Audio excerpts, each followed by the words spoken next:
At 11 at night on September 14, 2018, Mateo Flores sat in his San Antonio kitchen, facing a notebook. His required minimum payments for the month totaled exactly $3,412.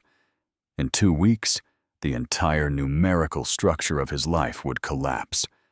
His monthly take-home pay from the regional logistics hub was exactly $3,200. Before buying a single bag of groceries, before putting any gas in his car, he was already $212 in the negative.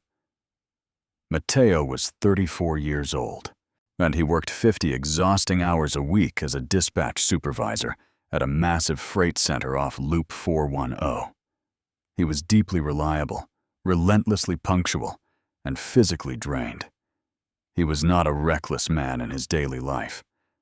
At the concrete freight hub, he tracked thousands of tons of cargo with absolute precision. Every single outgoing shipment had to balance perfectly on his master manifest. His life, completely outside of work, was incredibly modest. He lived in a faded 1990s apartment complex with worn beige carpets and hollow wooden doors. But nothing about his physical surroundings suggested excess, indulgence, or financial luxury. His fatal blind spot was quietly devastating. He firmly believed that if a major financial institution offered him a massive line of credit, it mathematically meant he could afford to have it. In his mind, the giant banks employed experts to do the complicated math. They meticulously assessed risk and income. If they formally mailed him a pre-approval, they were officially validating his long-term financial health. His FICO score was his absolute greatest point of pride. For years, yet it hovered steadily and reliably around 740.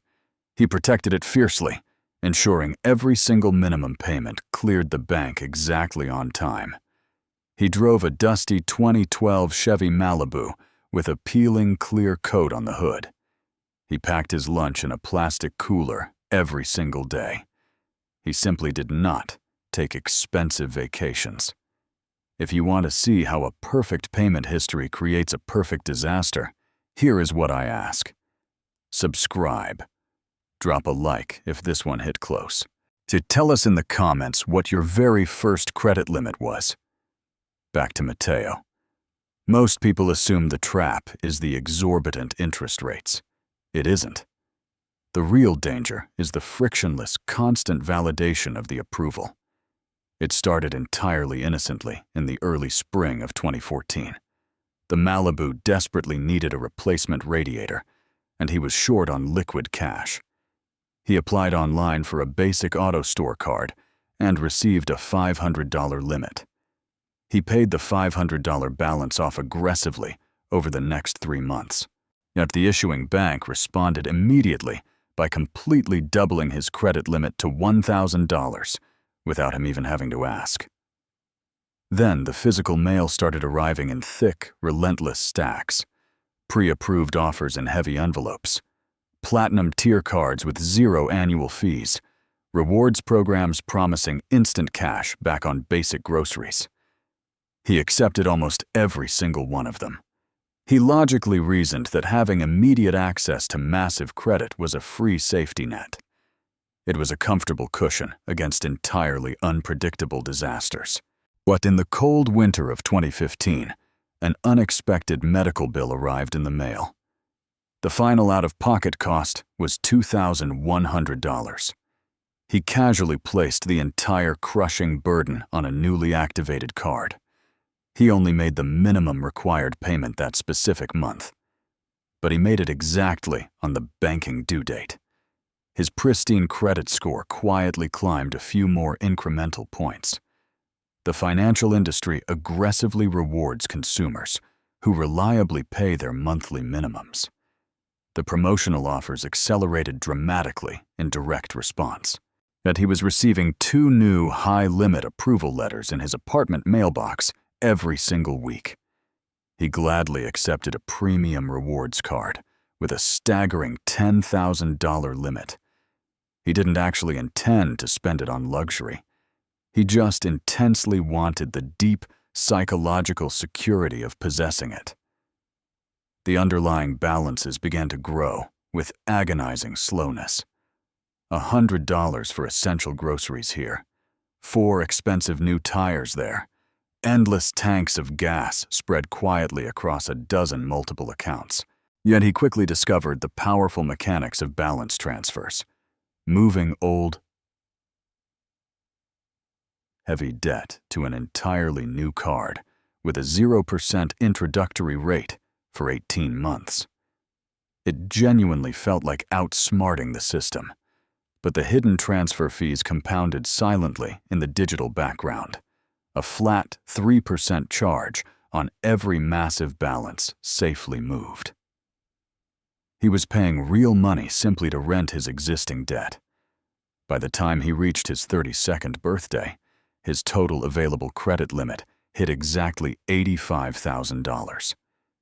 He felt quietly, secretly wealthy, but he felt deeply and structurally protected from the outside world. The math was always a deliberate, calculated bleed. They didn't need him to clear the principal. They only needed him to physically survive until the next billing cycle generated fresh interest. The massive expansion of limits finally reached its absolute peak. He actively held 17 open, unsecured lines of credit in his physical wallet and desk drawer. The heavy foundation was fully set. Perspective is found in the cold averages. In 2018, the standard American adult managed exactly 4 open credit cards. Mateo Flores was actively managing 17 of them. The final collapse did not happen abruptly overnight. It began incredibly quietly, when 3 separate 0% introductory promotional periods expired during the exact same week in late summer. The underlying interest rates on those massive, floating balances immediately spiked to 24.99%. His required monthly minimum payments practically doubled overnight, without him ever spending a single extra dime. For the very first time in his responsible adult life, he stopped opening his mail. The windowed white envelopes simply piled up in thick, heavy stacks on the beige kitchen counter. Desperate to maintain his absolutely perfect payment record, he started using one card to literally pay another. He initiated direct cash advances simply to cover the cascading wave of minimums. The brutal penalties on those cash advances were violently immediate. A flat 5% fee was taken right off the top of the transaction, instantly generating its own high-yield daily interest. He voluntarily picked up grueling double shifts at the logistics hub to survive. But his entire physical paycheck practically vanished into the banking ether by the 15th of every single month. Deep, restful sleep completely disappeared from his life. He spent his long nights lying perfectly still in the humid dark, staring straight up at the yellowed popcorn ceiling of his quiet apartment. The master spreadsheet he carefully built on his laptop was a glowing digital graveyard. Column after endless column of deep red, negative numbers that could simply no longer be mathematically manipulated. This is the part people don't like to talk about. The quiet, a suffocating moment a man realizes he is waking up every single day to work entirely for ghosts. The actual breaking point arrived quietly at a local mechanic's shop. The silver Malibu desperately needed new front brake pads. The plastic card was instantly declined at the register. Insufficient funds. He sat silently in the hot driver's seat and checked the banking app on his phone. $0 in available credit remained across all 17 separate, exhausted accounts. The complex, constantly spinning engine of rotating debt had finally and completely ceased. There were simply no more cards left to open. There was no more time left to buy. If you think he bought a life of lavish luxury with all that debt, you are entirely wrong. He bought groceries, gasoline, and the fading illusion of total control. By late November of 2018, he sat motionless in a brightly lit bankruptcy attorney's office.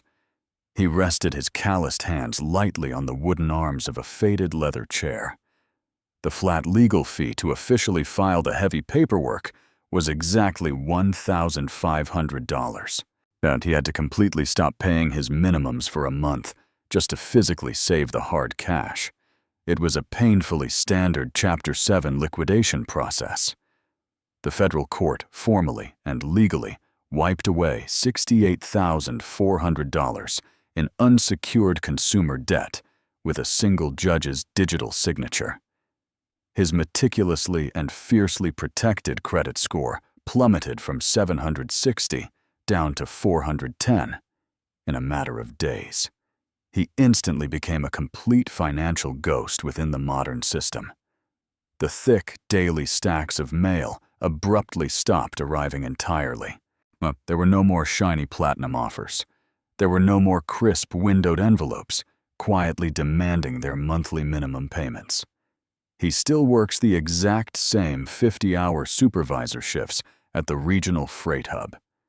He still drives the exact same faded silver Malibu to work in the early mornings. He operates his entire adult life exclusively on physical paper cash now. His hard earnings are carefully divided into worn white envelopes stuffed with crisp $20 bills. The small 1990s apartment feels significantly quieter these days.